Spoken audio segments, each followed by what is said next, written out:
Muy buenas tardes, muy bienvenidos, sean bienvenidos todos ustedes. Estamos transmitiendo para Casa de Oración Chula Vista y pues vamos a prepararnos para recibir esta clase número 2 de soteriología, lo que es la doctrina de la salvación. Del griego sotería, que quiere decir liberar, rescatar. Del hebreo Yeshua, que lleva una connotación de triunfo, victoria, salvado, libertado. Es de que hoy estamos viendo, y la semana pasada iniciamos precisamente con Teología 3, la primera clase de soteriología, de doctrina de la salvación, en donde vimos precisamente que la salvación se centra única y exclusivamente en la persona de Jesucristo. La semana pasada hablamos de que Él es el único que puede redimir al ser humano, y lo único que tiene que ser el ser humano precisamente es única y exclusivamente arrepentimiento y fe. Arrepentimiento y fe. Ahora, el arrepentimiento implica necesariamente no volver a cometer las circunstancias o los errores que hoy nos damos cuenta que son incorrectos y que trae afectaciones a nuestra vida. Y precisamente también por eso es importante conocer la Escritura. Arrepentimiento y fe. Forzosamente, como le digo, tiene que estar involucrado Jesucristo en ese plan perfecto que nuestro Padre Dios diseñó para que usted y yo podamos alcanzar precisamente de su misericordia y de su bondad. Hoy seguimos pues con la misma clase, con el mismo tema, clase número 2 de soteriología, de la doctrina de salvación, y le quiero comentar que la historia del mundo, de ese mundo en el cual usted y yo vivimos, y de sus habitantes están bajo el señorío de Dios.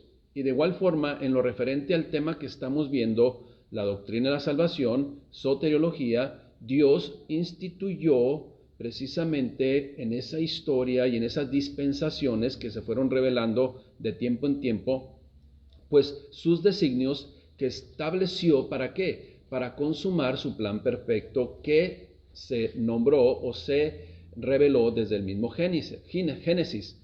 Y esto aplica, acuérdese, esto aplica para toda la humanidad. No importa si las personas se declaren gnósticos o agnósticos o filósofos o metafísicos o judíos o musulmanes, etcétera, etcétera, siempre va a estar involucrado aquel que partió la historia del mundo en dos, el antes y después de Cristo. Así es de que el único plan de redención fue diseñado por Dios y necesariamente tiene que ser como Él lo estableció de una forma, acuérdese, muy sencilla. Y hoy que estamos viviendo esta dispensación, que es la dispensación de la gracia, simple y sencillamente, querido audiencia, solamente necesitas arrepentimiento y fe, fe en el Señor Jesucristo, fe en su obra redentora, fe en su salvación.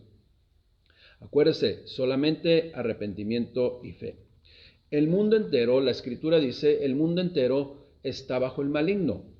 Y si no hay una conversión, si no hay una pasar de luz, de las tinieblas a la luz de Dios, entonces el destino es el Seol, el destino es el infierno por la eternidad. Y mucha gente dice, no, yo no creo eso. Esas son historias del siglo pasado o de siglos pasados. Acuérdese, la respuesta que siempre damos es esta y debemos estar siempre bien instruidos y bien apercibidos de ello. No depende de mi opinión como ser humano, no depende de la opinión de una persona creada, de alguien que es más pequeño, infinitamente más pequeño que el mismo polvo cósmico. Si el polvo cósmico es grandísimo, es enorme, imagínense, nosotros somos infinitamente más pequeños o maximadamente o muy pequeños, ¿sí? Maximizando el término. Es definitivamente algo que no podemos cambiar nosotros, sino solamente creer. Hoy vamos a hablar, acuérdese, todo depende de Dios. Hoy vamos a hablar de tres provisiones o dispensaciones que vienen en la palabra de Dios y que Dios nos enseña a usted y a mí. La muerte de Cristo, su resurrección y su glorificación. Vamos a hablar de la muerte de Cristo. Vamos a conocer el verdadero significado, el por qué Cristo tuvo que morir. Acuérdese, número 1, y nunca olvide esto, la muerte de Cristo es vicaria. ¿Qué quiere decir vicaria? Sustituye, precisamente se pone en nuestro lugar. Nadie puede tomar el lugar de Cristo, pero Él puede tomar el lugar de todo, y tomó el lugar de todo. Cristo, pues, de acuerdo a Isaías 53:6, muere en nuestro lugar. Fíjese lo que dice Isaías 53:6. Todos nosotros nos descarriamos como ovejas, cada cual se apartó por su camino, mas Jehová cargó en él, en Jesucristo, el pecado de todos nosotros. Él tomando nuestro lugar, Él recibiendo lo que usted y yo merecíamos. ¿Para qué? Para darnos vida, vida en abundancia y abrirnos las puertas al cielo. Primera de Pedro 2:24 también dice, quien llevó Él mismo nuestros pecados en su cuerpo sobre el madero, sobre la cruz, para que nosotros, estando muertos a los pecados, vivamos a la justicia, y por cuya herida fuisteis sanados. Sanados del pecado, sanados de la perdición. Entonces, la muerte de Cristo es vicaria porque toma nuestro lugar. Número 2 es el número 1. Número 2, la muerte de Cristo es expiatoria. ¿Qué es expiar? Es cubrir, cancelar, es condonar. Eso es lo que significa la palabra, la muerte de Cristo es expiatoria. Cristo nos encubre de la culpa del pecado. Esto es, Cristo nos quita, Él se pone enfrente sobre nosotros, nos reviste con sus vestiduras para que podamos entonces nosotros ser quitados, ser cubiertos, cancelar, condonar la deuda que teníamos nosotros. Levítico 6:6, fíjese lo que acontecía en el Antiguo Testamento. Levítico 6:6, porque era necesario que alguien muriera por la humanidad. Levítico 6:6 dice, y para expiación de su culpa traerá a Jehová, esto es cuando alguien cometía alguna falta, algún pecado, como sea, falta es pecado, errar, no dar al blanco, tergiversar o violentar los principios establecidos. Levítico 6:6 dice, y para expiación de su culpa traerá a Jehová un carnero sin defecto de los rebaños conforme a tu estimación, y lo dará al sacerdote para la expiación. Y fíjese bien lo que dice el versículo 7. Y el sacerdote hará expiación por por la persona que cometió el agravio delante de Jehová. Y obtendrá perdón de cualquiera de todas las cosas que se suele ofender. Levíticos 4:13 también confirma esto. Dice, si toda la congregación de Israel hubiere fallado, hubiere errado, fíjese, y aún con desconocimiento, dice, y ese hierro quiere decir ese errar, estuviere oculto a los ojos del pueblo, o sea, no sabían que estaba mal, y hubieran hecho algo contra alguno de los mandamientos de Jehová en cosas que no se han de hacer, y fueren culpables, luego que llegue a ser conocido el pecado que cometieren, porque ya se dieron cuenta que estaban mal, porque vinieron las consecuencias posiblemente, la congregación ofrecerá un becerro por expiación, y lo traerán delante del tabernáculo de reunión. Y alguno dirá, por ejemplo, principalmente algún jovencito, alguno dirá, ¿cómo pueden creer eso? No puede ser, jovencito, jovencita, porque generalmente, como le digo, son los jóvenes inmaduros quienes hacen estos comentarios. Estamos hablando de quizás alrededor de 3.500 años atrás, y toda la sociedad y todo lo que se manejaba en aquellos tiempos era totalmente diferente a lo que vivimos hoy. Por ejemplo, le digo, no había celulares, y muchas jóvenes van a decir, ¿cómo que no había celulares? ¿Y cómo le hacían? Bueno, y este es un comentario tan ingenuo como el primero. Por ejemplo, escuche bien lo que le voy a decir. ¿Cómo puedes celebrar el Día de Muertos si son costumbres prehispánicas en donde no se sacrificaba un animal, sino se sacrificaban seres humanos, mujeres y hasta niños? Esa es la realidad. Eran otros tiempos y algunos cometían atrocidades. Solamente el Señor establecía el orden. ¿Para qué? Para que las personas, para que el pueblo pudiera estar liberado de cualquier culpa, perdonando su pecado. Hace más de 2000 años, nuestro Señor Jesucristo viene al mundo, Dios llega al mundo y sustituye nuestra vida en la cruz del Calvario. Toma, como le digo, el lugar que usted y yo merecíamos. ¿Por qué? Por necios, por desobedientes y hasta imprudentes, y por medio de su sacrificio condona precisamente la deuda que muchos siguen teniendo. ¿Por qué? Porque no quieren reconocer y están en el buró de crédito espiritual, por llamarle así, ¿no? ¿Por qué? Porque no pueden pagar la deuda o no quieren pagar la deuda. Pero Cristo hizo ya el pago. Cristo ya cubrió la deuda. Cristo ya condonó aquello que usted y yo debíamos. Así es de que recibamos el perdón de Cristo, recibamos su muerte expiatoria, recibamos todo lo que Él ha hecho e hizo por nosotros y lo sigue haciendo. ¿Por qué? Porque Él es nuestro Señor y quiere quitarnos precisamente de la condenación, de las situaciones que van a afectar desde este momento nuestra vida o siguen afectando nuestra vida y en el futuro con más pues difícil situación. Número 3, la muerte de Cristo es propiciatoria. ¿Qué es ser propiciatoria? Es ser adecuado, acepto, que satisface la necesidad de Dios.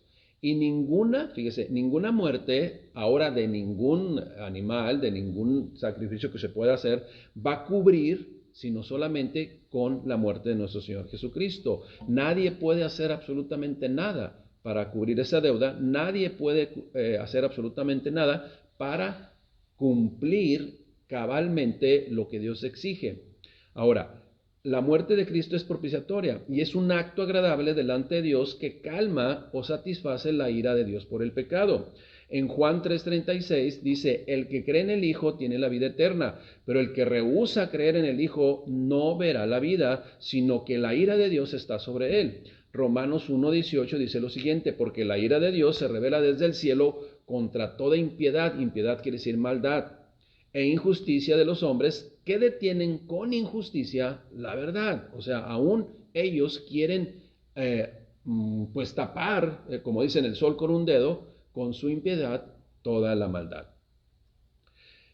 ¿Qué es ira? Mire, la ira de Dios es precisamente lo más horrendo que va a recibir la gente que no desea convertirse al Señor, porque van a merecer el castigo. Y usted dirá, ¿por qué Dios es injusto? No, Dios no es injusto, sino más bien es justo con usted y conmigo, que nos va a llevar a un lugar, vamos a estar en un lugar protegidos por su presencia, en donde no podrá entrar la maldad.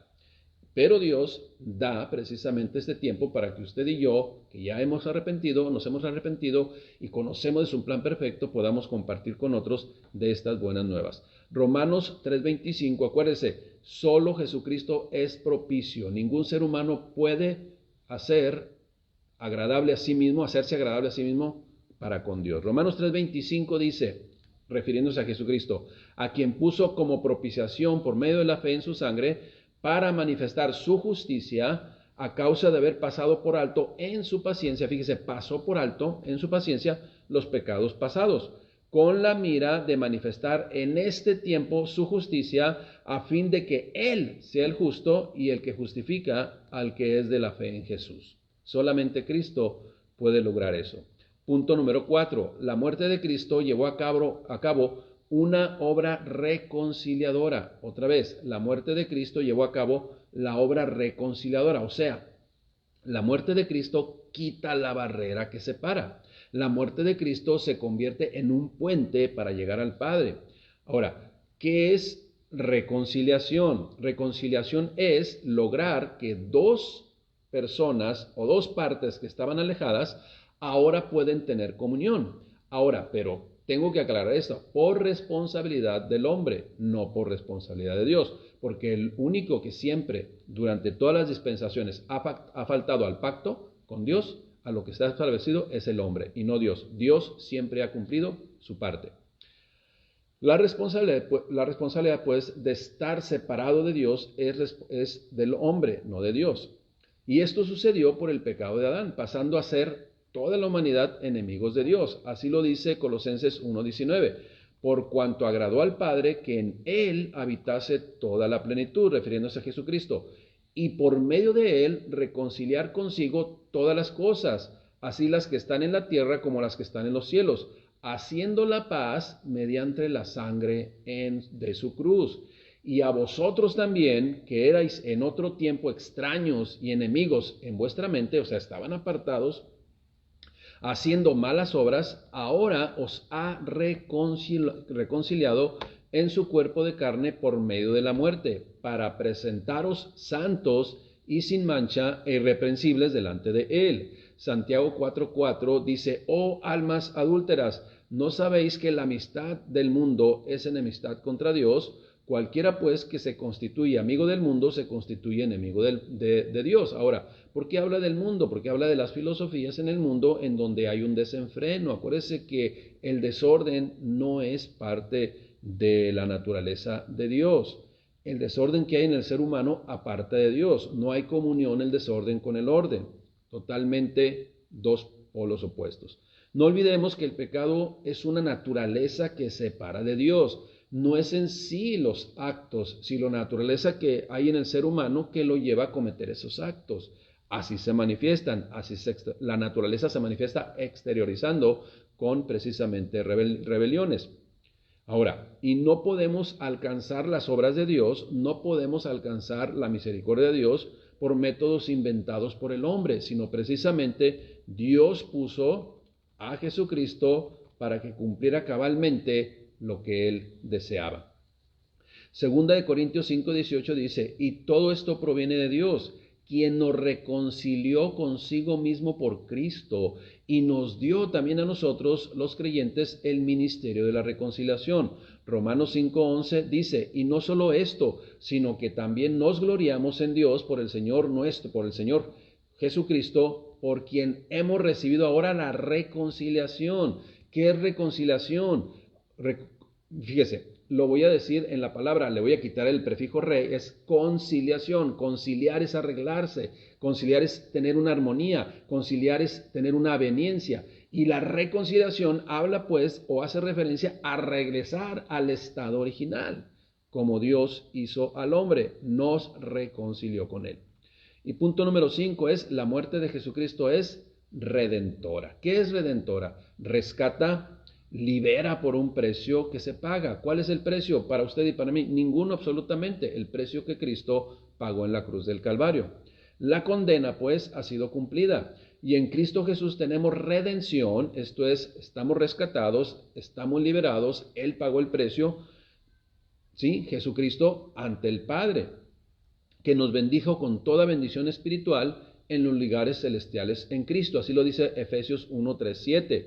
Según nos escogió en Él antes de la fundación del mundo, para que fuésemos santos y sin mancha delante de Él, en amor, fíjese, en amor, habiéndonos predestinado para ser adoptados hijos suyos por medio de Cristo, según el puro afecto de su voluntad, porque así lo designó Él, para alabanza de su gloria, de su gracia, con la cual nos hizo aceptos en el amado, en Jesucristo, en quien tenemos redención por su sangre, el perdón de pecados según las riquezas de su gracia. Redención, pues, es ser librados por un precio que nuestro Señor Jesucristo pagó. Hebreos 9:11-12 dice lo siguiente, Hebreos 9:11-12, pero estando ya presente Cristo, sumo sacerdote de los bienes venideros, por el más amplio y más perfecto tabernáculo, fíjese, no hecho de manos, es decir, no de esta creación, sino por sangre y no tampoco por sangre de machos cabríos ni de becerros, sino por su propia sangre, la sangre de Cristo, entró una vez y para siempre en el lugar santísimo, habiendo obtenido eterna redención. Porque si la sangre de toros y de los machos cabríos y las cenizas de la becerra rociadas a los inmundos santificaban para la purificación de la carne, que eso se hacía en la ley y en el Antiguo Testamento, cuánto más hoy en esta nueva dispensación, la sangre de Cristo, el cual mediante el Espíritu Eterno se ofreció a sí mismo sin mancha a Dios. ¿Cómo no limpiará vuestras conciencias de obras muertas para que sirváis al Dios vivo? Así que, por eso es Jesucristo el mediador de un nuevo pacto, para que interviniendo, fíjese, muerte para remisión de las transgresiones que había bajo el primer pacto. Entonces tiene que intervenir muerte. ¿Para qué? Para que los llamados reciban la promesa de la herencia eterna. Porque, fíjese bien, aquí entramos en un término un poquito conocido por los abogados, porque donde hay un testamento es necesario que intervenga muerte del testador, porque el testamento con la muerte se confirma, pues no es válido entre tanto que el testador vive. Por lo tanto, entonces tiene que haber la muerte. En este caso, la muerte de nuestro Señor Jesucristo. ¿Y cuáles son los aspectos que cubren la redención? ¿Cuáles son los aspectos que cubren la redención? Bueno, en Gálatas 3:13 dice, la muerte de Cristo nos redime y nos libera de la pena de la ley. Romanos 7:4, la muerte de Cristo nos redime de la ley misma. Romanos 6:6 nos dice la muerte de Cristo nos redime del poder del pecado, y Hebreos 2:14 dice la muerte de Cristo nos redime o libera del enemigo de Dios, Satanás, el adversario. Como hemos visto, pues, esta doctrina llamada soteriología está íntimamente ligada con la clase o el tema o la doctrina llamada cristología, porque todo lo hace Cristo, todo es por Él y para Él. El conocimiento de Jesucristo, de nuestro Señor Jesucristo, entonces nos lleva a libertad. Y esto lo logramos precisamente, o lo vamos a conocer por medio de los evangelios, las cartas de Pablo, quien exalta a Cristo y por supuesto nos enseña del Antiguo Testamento acerca del advenimiento de Cristo, en quien tenemos hoy usted y yo, ¿sí?, redención por su sangre y el perdón de pecados, de acuerdo con lo mencionado en Efesios 1:7. Termino con esto, Hechos 4:12.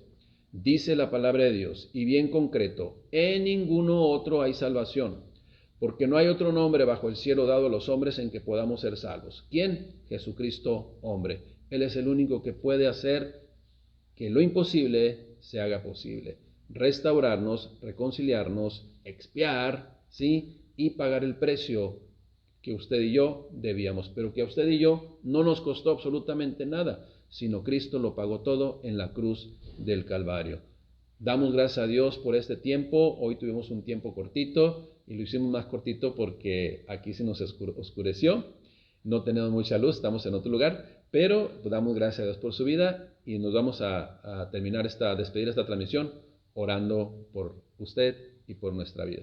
Señor, te damos gracias, Padre bendito, por esta tarde. Gracias, mi Dios, por tus bendiciones.